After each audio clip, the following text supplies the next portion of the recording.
and we saw that Descartes at least raises the theoretical possibility that we could be brains in a vat. He doesn't put it that way, but later people did. We could be having all the experiences we have and have them created in us by the evil genius, or be dreaming. We could all be in the Matrix. And so the trick is to show that someone besides Descartes exists, and we saw the way he did that.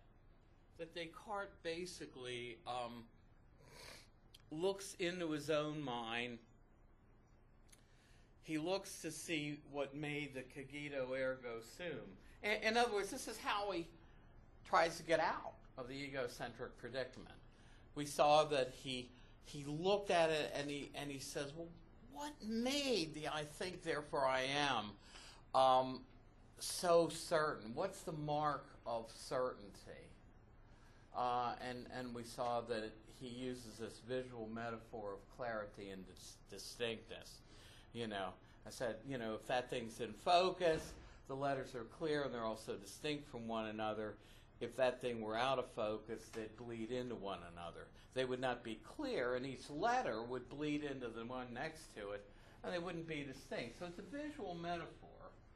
But we saw that Descartes' way out depended on innate ideas, for one thing, because he looks to see if he's got another innate idea that's as sure as the cogito, that has the marks of clarity and distinctness. And we said before, he finds his innate idea of God, and he uses arguments like the one we studied, the ontological argument, and a few others that are also a priori, to try to prove God's existence and that God is no deceiver. And that's how he gets back the stuff he questions in the beginning, the external world and our confidence in what we perceive and mathematics. But we saw that that there are problems with Descartes' way of proceeding, mostly that it goes in one big circle, that he needs God around and he needs God to be no deceiver to guarantee that that ideas he perceives clearly and distinctly are necessarily true. And you're going to say, well, Descartes, why should I think that God is around and is no deceiver? And Descartes' answer is, I can prove God's existence from my necessarily true, clear, and distinct ideas. In other words, the whole thing goes in a circle and proves nothing. So there are two reasons then why the empiricists, in painting things in broad strokes, reject Descartes' way out.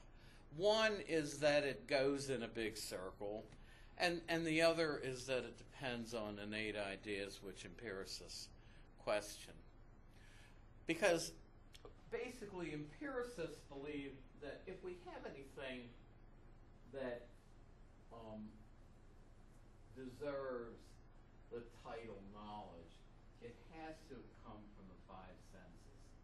So this is a definition from a different text I use. An empiricist maintains that we can know something if we can justify it with respect to what we see, hear, smell, touch, or taste. And so this is different. Now, this is a distinction that philosophers make that is not really discussed much in your text, between basic empirical beliefs, like the belief that there's a black briefcase sitting on this, and inferential empirical beliefs. In other words, something that I immediately experience is a basic empirical belief. But there are other beliefs that we have that are not, that we know by inference, and they're at rock bottom, they're based on what our senses tell us, right? If we see brontosaurus footprints in what used to be mud long ago, and we see these huge skeletons, we can infer that this animal once walked the earth, even though none of us have ever had direct experience of seeing a brontosaurus up close and personal. You know, and so we can infer empirical beliefs from what we see that are not about what we immediately perceive. Now, I'm not going to dwell on this, but we saw that, in other words, we're empiricists because the sciences today are even called the empirical sciences. You know, they basically depend on observational methods. And so, and empiricism is a philosophical view that's very friendly to science, okay, and vice versa. Empiricists like the sciences. But nonetheless, strict empiricists ended up with a lot of problems that ultimately led to very skeptical positions and to the skepticism of David Hume. And we're going to see the reason for this is because they are where Descartes put them. The empiricists are in, and this persisted, by the way, even into the early 20th century, when these debates were revived in different languages. The empiricists are in the egocentric predicament. And they have the problem of justifying their beliefs. So, problems with perception. Now we say, Locke's essay concerning human understanding, a book written over 10 years, has 4 books, the first of which has one argument after another trying to shoot down the belief in innate ideas. Now, we're not going to look at Locke's ideas, I mean, you know, case against innate ideas. But so John Locke and the other empiricists followed him rejected the rationalist claim that we have some knowledge at birth. For him, there are no innate ideas. When we come into the world, our mind is, for Locke, like a blank slate. And if we know anything, it's because experience, sense experience, writes on the blank slate of the blank tablet. He says the mind is like a tabula rasa. I mean, you can do a computer, you know, analogy. Most of you know it's possible to wipe out and reformat a hard drive to where there's nothing on it, you know. And that's kind of the way the empiricists think we come into this world. Our minds are like a blank hard drive. Whereas for Plato and Socrates and then the later rationalists like Descartes, we come into this world like, you know, I mean, you all, when you bought your laptops back there, didn't buy laptops that you had with a blank hard drive on, right? It had a lot of neat software on it. In fact, it had more software than you wanted to have because they always put these junk programs, demo programs, and all, that you got to take off. But at any rate, so for the rationalists, it's like we come into this world like you buy a computer, you know, with a lot of information already written on our minds. But for the empiricists, the mind's a blank slate. So, the empiricists can't have Descartes' way out.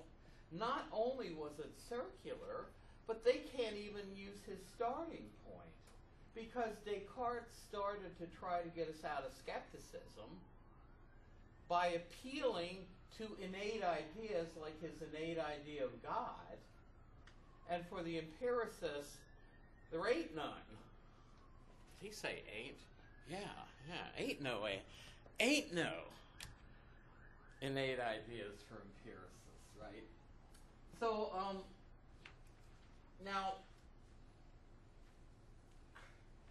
I don't want to go into this in any detail, but if you don't remember, all the way back to Socrates' Phaedo, Socrates argued that we can't even make an ordinary judgment like two things are equal but not perfectly equal unless we were acquainted already with the idea of perfect equality. And Socrates says, well, there aren't any lines or anything perfectly equal in this world, so our soul must have acquired the idea of perfect equality before it became incarnated into this present body, and we kind of forgot it, and we need to be reminded of it. In other words, he's saying we could not have come by this idea by our senses, and this is an issue that the empiricists have to struggle with. How is it, if all knowledge is based on sense experience, how is it that we seem to be able to have concepts and use them of things that seem beyond our experience? Well, the empiricists kind of have a story of, in other words, they tell a story about how we can have gotten these concepts without having them put into us innately, either in a previous life, like Socrates and Plato thought, or the later rationalists don't believe that we came across innate ideas in a previous life, because for the most part they're in the Judeo-Christian tradition. There's a biblical verse that says it's appointed unto man once to die, and after that the judgment. There's no recycling of souls through various bodies. Historically, Orthodox Christianity has rejected reincarnation. There are some sects that may hang on to the idea, but mainstream Christianity has rejected it. So Descartes thought that innate ideas were put into him by God at birth. Socrates' view is we acquire them before birth and we semi-forget them at birth.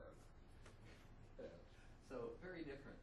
But things like our idea of perfection, infinity, even our idea of God, the empiricists tried to tell an alternate story. Now this is kind of weird. When I did this, I worked with this was even pre-2003. I think it was something like Office 2000 or something. And this graphic was right side up. And something very deep in the code inverts this graphic later. But I just kind of left it there. But I said, you could tell a story about how we would acquire a perfect knowledge of computers from our limited knowledge. Or imagine an imperfect flower. And you could say, well, I could imagine a perfect rose by taking away all the imperfections, the little spot here and there, a little malformed leaf or petal. Well, the empiricists say we can we can construct, basically, using our own abilities, our own mental abilities, ideas that the rationalists claimed we had to have innately. The empiricist says, no, from something like limited knowledge, I can construct an idea of what it would be to have perfect knowledge. From something like limited finite space, I can extrapolate that out and come up with a concept of, in infinite space or infinite time. So, in other words, the later empiricists say we can construct these ideas that seem to go beyond our experience from our limited experience, and we don't have to have gotten them innately. And even our idea of God, remember, for Descartes, his idea of God, the one, the traditional Judeo-Christian idea of God that he uses in the ontological argument, he says is innate. Empiricists like Locke say, well, from finite existence we can extrapolate this out to what necessary existence would be. From limited duration in time, we can get a concept of eternity, which is interesting in the Greek, in the New Testament. There's no concept of infinite time or eternity. The literal word is eiston ionion to ioniu, into the age of ages, for eternity. It's like an age of ages, but they didn't have that concept. Well, at any rate, so you see what he's trying to say is, look, we can come by some of these ideas without having to have had them innately.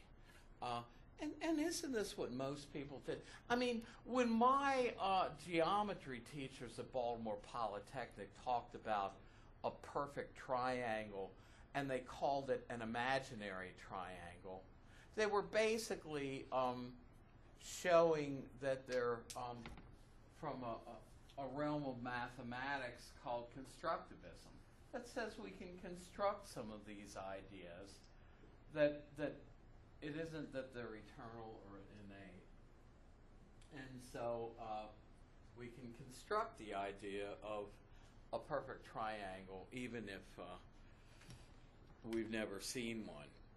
Well, now, this is a quote from Locke, directly from Locke.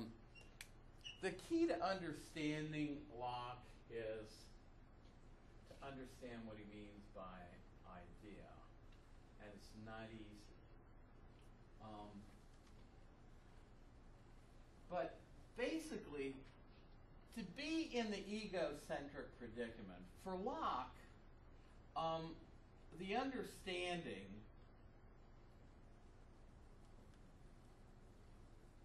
this is why his essay is called an essay concerning human understanding. The understanding of Locke is kind of like the seat of our soul, that inner part of us that is aware of itself and of the world. And the question is, what are we immediately acquainted with? Well, for Locke, ideas are immediately perceived, or the immediate objects of perception. Let's say I think it's better to say the immediate objects.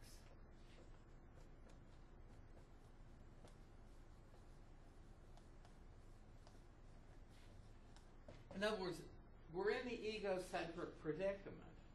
The mind is first and foremost acquainted not with anything in the external world. It's acquainted with its own inner ideas and sensations. So for Locke, he defines idea as whatever is the object of the understanding, the seat of our soul when a man thinks, and here he means man in the generic sense. Note how broad that is? And it's even broader in this definition. Whatever it is which the mind can be employed about in thinking. In other words, whatever enters our minds, whatever thought, whatever experience, for Locke is an idea. So he's using the word idea in a very technical sense and in a very broad sense. I always like to say that for Locke, the word idea includes everything and the kitchen sink, because just about anything we experience is an idea. And look at how diverse ideas are for him. See, when we talk about ideas, we usually think about abstract concepts like 2 plus 2 equals 4. And that would be an idea for Locke. But sensations are also ideas. You know, so if this were spring and not fall, you know, the smell of spring flowers,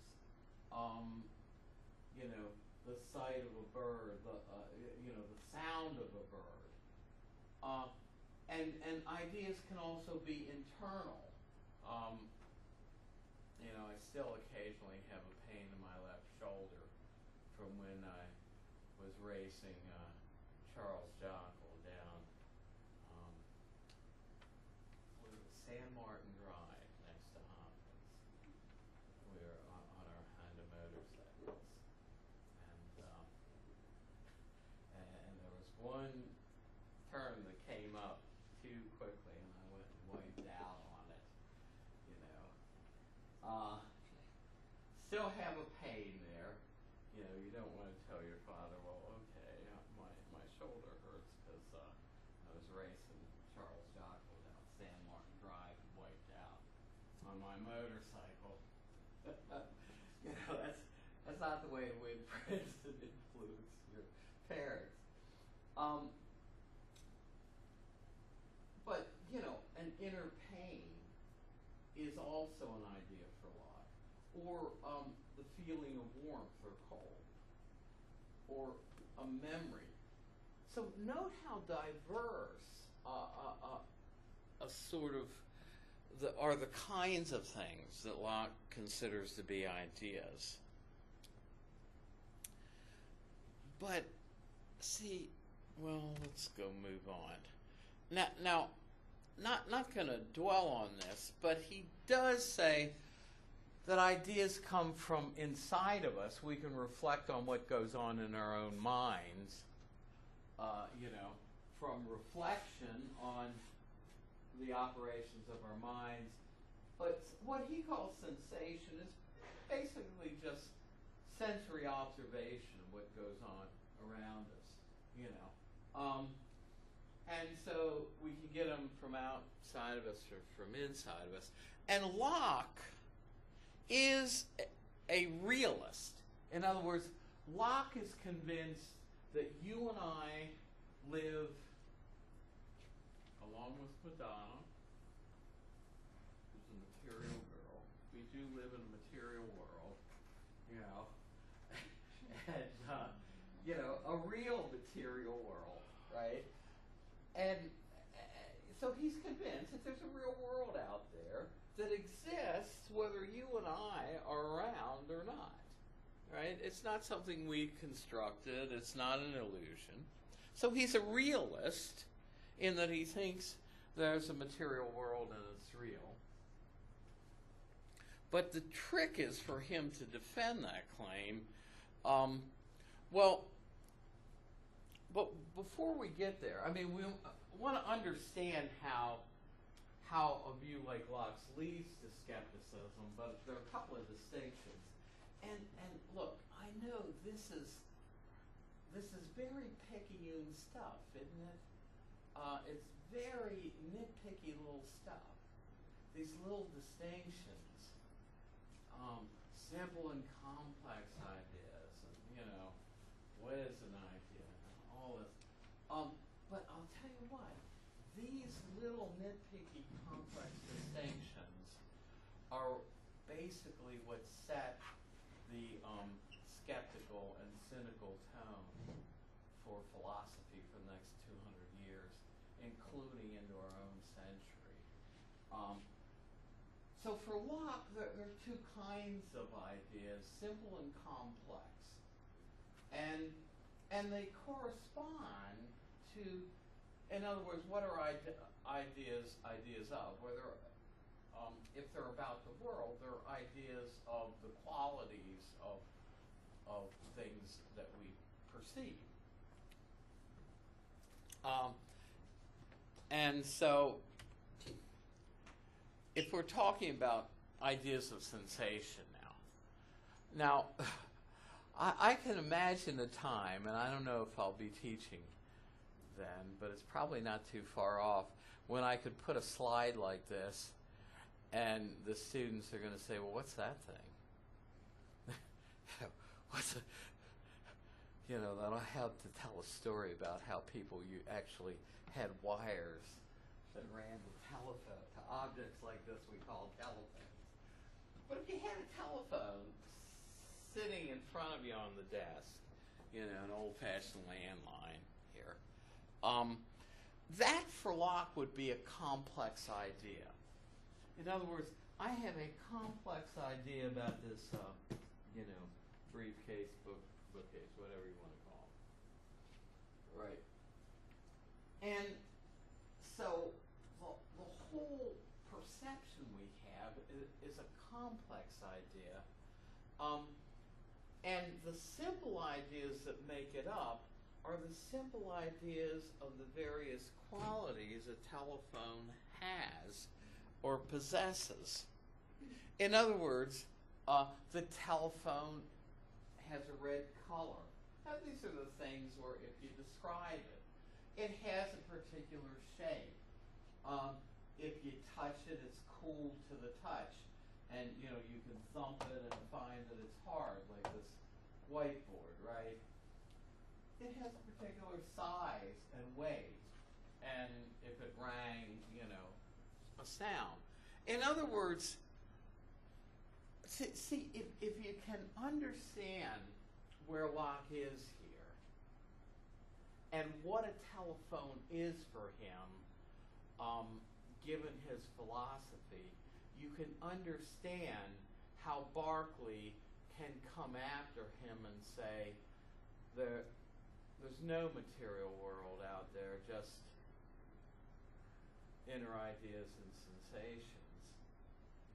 And Hume can say, well, you know what, maybe there is, maybe there isn't, but I'm going to be skeptical about it. If you realize that for Locke, all a telephone is a collection of its ideas, at least as we experience it. Now, for Locke, there's a real there's a real book bag sitting on the desk. If there were a telephone here, as a realist, he believes that there would be a real telephone out there in the world that our experiences would be relating to, right? Locke is not a skeptic. But our ideas, and here we go to more, are of the qualities of things, and there are two types of qualities. And see if you agree or disagree with Locke on this, because he says the ideas we have, not about what goes on inside of us, but outside of us, are two things: primary properties, or what he calls primary qualities, and secondary properties, or secondary qualities. Now, we're going to see that Locke's claim is that the primary properties are really out there in things as they are in the material in the real world. But he's going to claim that the secondary properties are produced in us, and they don't relate to corresponding properties of things in the real world. They're subjective and in us. And Locke, so the kinds of things he thought were subjective were things like colors. Now, my dad was colorblind. Presumably, when he came up to a traffic light, now I'm not colorblind. When he came up to a traffic light, his inner perceptual experience was different from mine. You know, he knew it was a red light or a green light, not by seeing red or green, but by the position of which light was lit. You know, and if any of you are colorblind, that's what you do. You know, I'm not. You know. And so Locke would say, well, wait a second. Doesn't this show that colors are not out there in things, but, you know, the primary properties in things, like the molecular motion of the molecules, they knew about molecules, atoms back then. They cause these sensations in us, but they're different. You know, my dad's experience of the traffic light is different from mine. You know, I see the colors, he doesn't. You know, and of course, they were fond of talking about people with yellow jaundice who are seem to see everything with a yellow tinge because of their illness, and saying, well, it's not that they really have a yellow tinge, but that's subjective and in them. Now, by the way, I mean, Dad is the principal breadwinner when I was growing up. It kind of worked against us. Now, see, I'll bet you some of you haven't even seen a black and white TV, or if you did, it was when you were very young. But when my brother and I were growing up in the 50s and 60s, early 70s, well, we had black and white televisions, and when my dad bought a TV, he didn't need a color TV because he couldn't see the colors anyway, So it was. My parents did not have a color television until my brother and sister-in-law got married and bought him one for Christmas one year. Otherwise, we had black and white TVs growing up, But things like tastes. Now, my mother used to make a dish called stuffed green peppers. Now she was good at making it, but I hate green peppers. I could not even go in the house. The smell of cooked green peppers cooking would make me ill. Whereas some people absolutely love that dish, and my parents did, right? I had a fellow housemate when a bunch of us were living in the house when I was in grad school, and his favorite snack was an English muffin, some cottage cheese, and a raw green pepper. Well, I wouldn't have touched that raw green pepper with a 10-foot pole. But to him, now presumably, the taste experience he had and I had was very different, right? And things like smells, feelings of heat and cold. Locke says these are subjective and they're not really in things. So even though he thinks there's a real world out there, he thinks some of the properties aren't properties of things in the real world. Now, Locke and later Berkeley presented a lot of different arguments that are supposed to establish this. But here's one that Locke uses, and Berkeley kind of repeats it.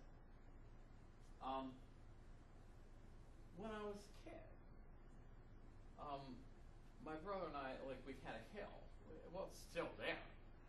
And we go sledding if we had a few inches of snow, right? And we had an old sink in our house that had separate hot and cold. Now, lots of times I just turn on the cold because it was closest to me as a kid and wash my hands, you know, if I was washing up for dinner. So sometimes our mother would call us in, and you'd turn on that cold water spigot, but my parents, I mean, they always liked these little gloves that were like kind of knitted, not really knitted, but something like, you know, and I mean, they didn't keep your hands warm for squat, you know, and they'd get wet, you know, so your hands would be cold. And so you come in, and your hands are cold from sledding in the snow, and you put your hand over the cold water spigot and it feels warm because your hands are so cold. Well, this is the kind of thing Locke is talking about here. He says, suppose we had hot water here, cold water, maybe we've got some ice cubes there, and this water is room temperature, or lukewarm. Well, suppose you put one hand in here and one hand in there, and let them get accustomed to the water. What's going to happen to the hand in the hot water if you now put it in the room temperature water? How's room temperature water going to feel? Yeah, it's going to feel pretty cold, right? You just had it in hot water. And this is relates to my experience with sledding.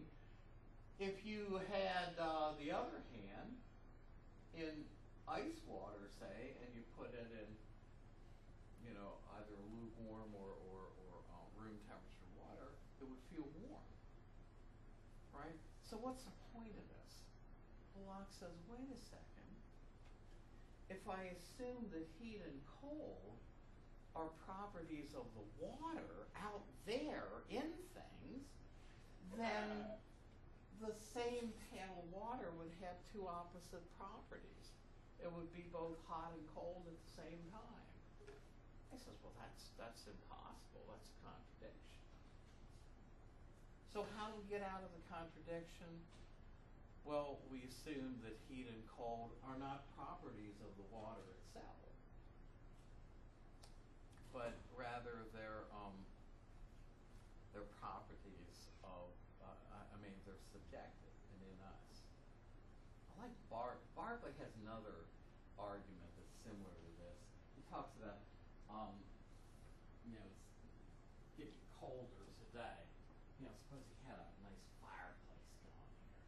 And he says, well, you know, a low degree of heat, say you come in out of the cold and you have a nice fire going next to the fireplace. This is a low degree of heat, he says, is a pleasurable sensation. Right? You stand by the fireplace. Yeah, we do. No. But he says, suppose you got too close to it and you were trying to get warm, but you got too close and you might even burn your hand, right? And he says a high degree of heat, that's a painful sensation, right? And he says, wait a second, a low degree of heat is pleasurable, a pleasurable sensation. A high degree of heat is pain. But wait a second, you wouldn't want to say that pleasure and pain are in the fire as properties of the fire. But if a low degree of heat is a pleasure and a high degree of heat is a pain, then why would you want to say that heat and cold are in the fire, and instead of us subjectively? Now, folks, look, these guys will talk you out of your wallet. You know, I'm not trying to convince you of this. I'm trying to sort of present their case. Now, some of you may go along. I had a textbook we used to use, really the #1 philosophy text in the country at the time. And they said, well, you know, people are convinced that if they had a basketball and it had a leathery smell, that would be just subjective and in us. That's not a property of basketball, which is what Locke would say. But at any rate, so Locke makes this distinction. So here I talk about the experiment, right? And with both hands, and you'd have opposite. So we have to either conclude that the same water is both hot and cold at the same time, or conclude that heat and cold are not properties of the water, but they're mind dependent and in us. Now, mind dependent is a phrase that Berkeley particularly likes. Dependent on a mind, on a perceiver for their existence. What time is it getting to be? Okay.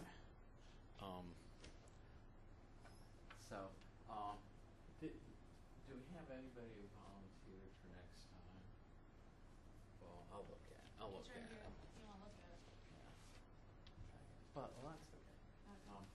But if you did, that's cool. If not, we'll get it done.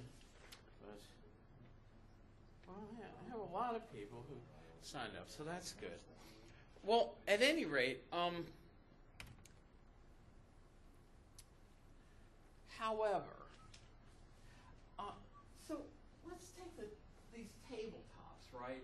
I mean, roughly, yeah, they got rounded edges, but basically the top of them is rectangular, right? And they're hard to the touch, and they have weight.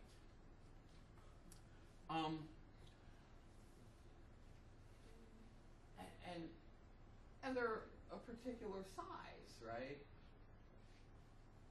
Well, and also capable of moving in space. Well, what Locke says is, besides these subjective properties, in other words, for Locke, the gray color of these tables is subjective and in us. It's not a property of the tables, and neither is black a property of, this whatever it is. Pardon? Trim. Okay.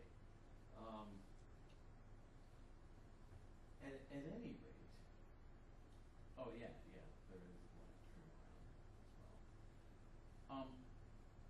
But for Locke, things like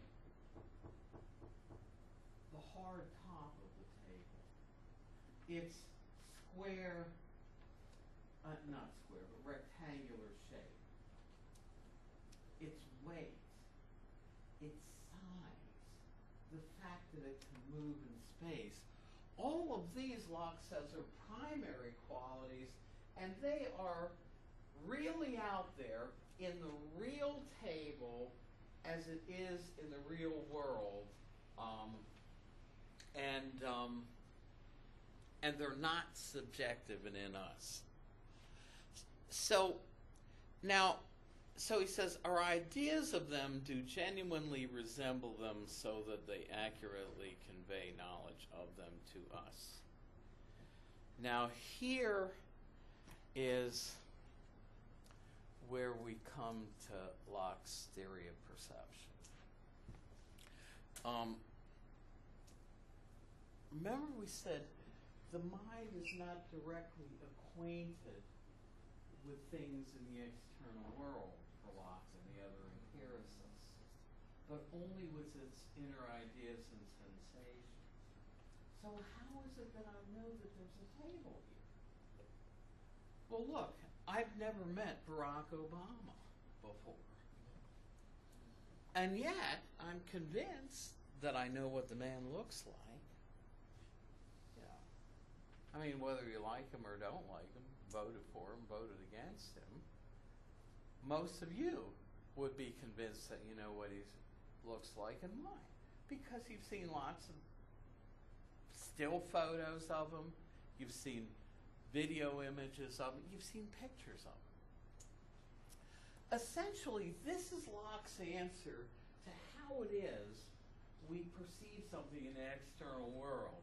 The mind is directly acquainted not with the table itself, but with an internal representation of the table, an internal picture of the table, if you will. Now we're not talking about the inverted image on the back of the retina. Yeah, they knew that was there. We saw that even in the diagrams going back to Descartes. But as 20th century philosopher Richard Rorty pointed out, the representation we're talking about for Locke is an immaterial representation in our immaterial soul or mind, the understanding. In other words, I experience the table not directly, but by means of a perceived subjective internal image of the table. But he says that my image of, say, the rectangular shape of the table really resembles something about the table, namely its real rectangular shape in the real world, and is like it. And so for Locke, then, we have these internal images, and they represent reality to us the same way a picture represents someone. So that's how we know things on the outside. And now I want to point out the problems with this, but we're not going to get to that today. But to transition and for us, you got to understand that for us, an external object like the table, the book bag there, the telephone, then is nothing but a conglomeration, a combination of all of these qualities. Its shape, size, color, taste, smell. You know, it's a combination of its primary and secondary qualities or properties. But for Locke, it's only the primary qualities that are really out there in the telephone as it is in the real world.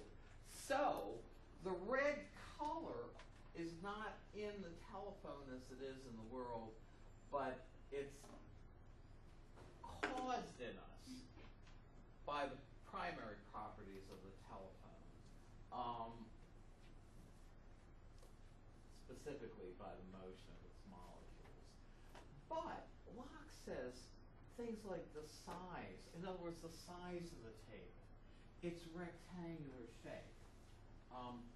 Those, he says, are primary properties of the telephone, you know, or of the table, and those are really out there as it is in the real world. So,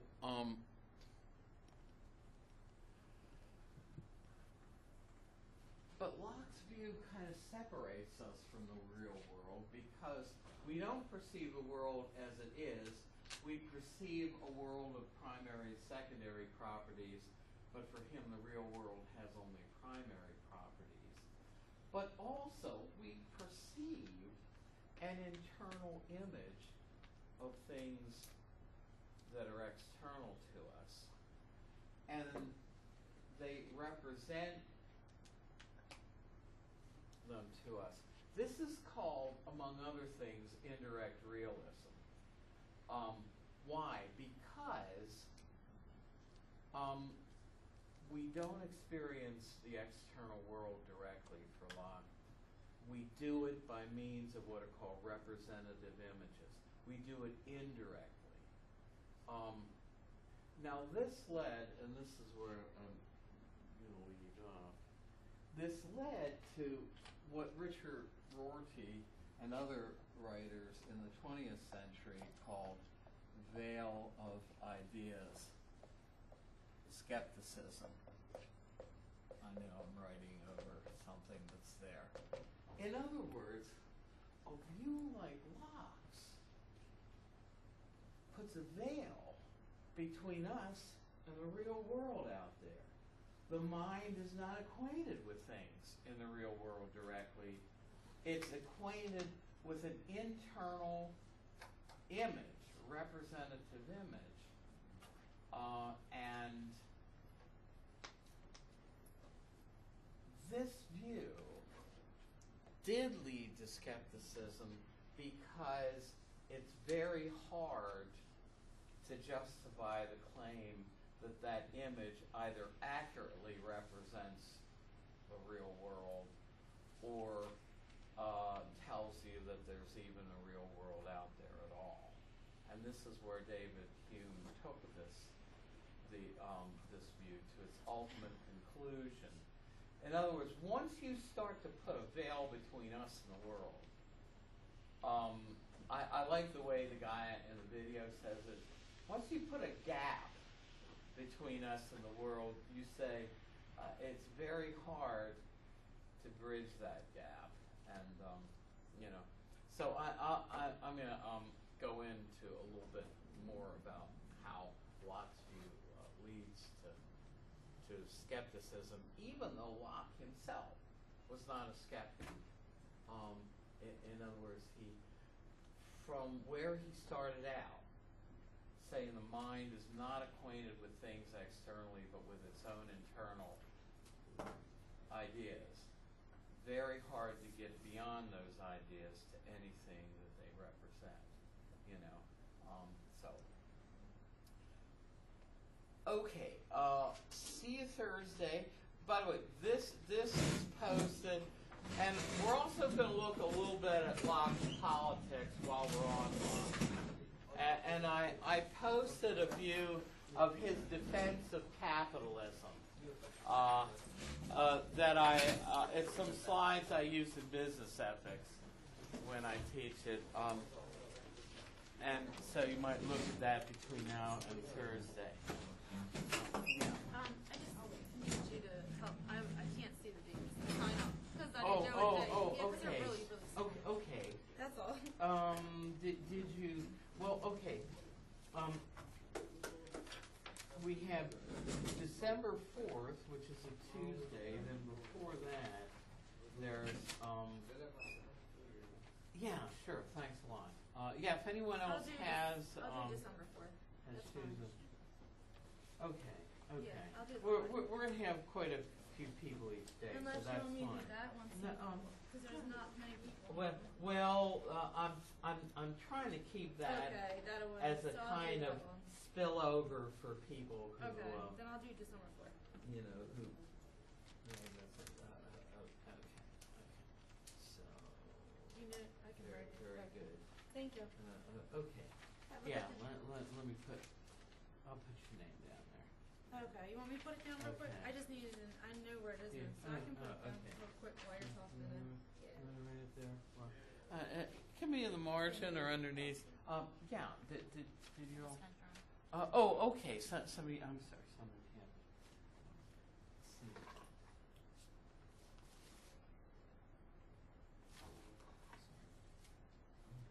There you go. I thought I had. All right. There you go. I wrote it down for Okay. you. Yes. Have a good day.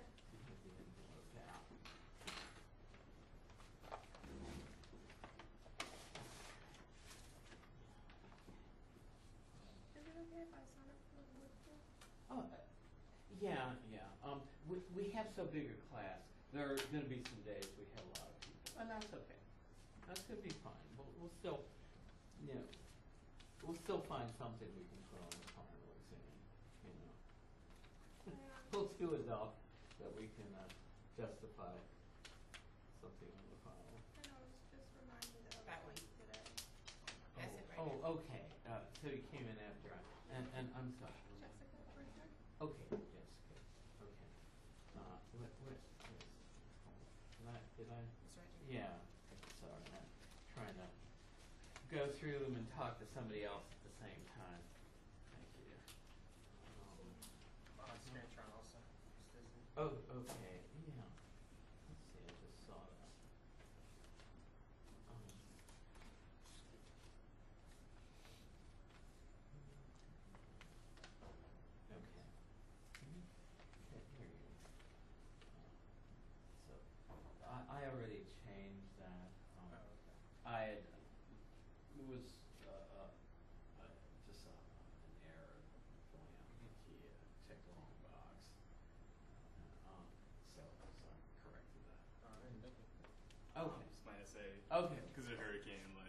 actually better.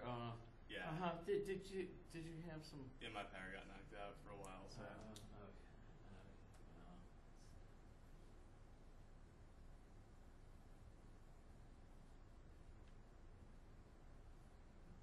Okay. Well, I get a couple of people. Maybe my skin on. Yeah. Okay. There you go. Thank you. Yeah. Okay, Andre. I just graded yours by hand. Oh. It's 13. Oh, okay. So you can So we add that to the basically essay. add that to the essay and then Plus add 10. Okay. Yeah. So that's. That's what I was going to ask you to do some curve. Yeah. The curve. Right. You probably came in after I announced that. Yeah. The curve turned out to be 10 points like test one. Okay. So add the two together, then add 10 points. That's what the. That's what that. On this, like, did the Scantron miss this, and it was, like, wrong? Number 10? Yeah. Okay. Yeah, because it really was D and not C. Oh, I see. It just didn't pick up on it, I guess. Yeah. Okay. Yeah, I checked the wrong box. I was kind of making it up real quick. And Yeah. Plus, I was still getting over that flu. Yeah. Probably not as sharp as it should have been. Thank you. But yeah, that's why Okay. So I just went through them and corrected them by hand before I gave them out. I see. So, All right. Well, have a good day. okay.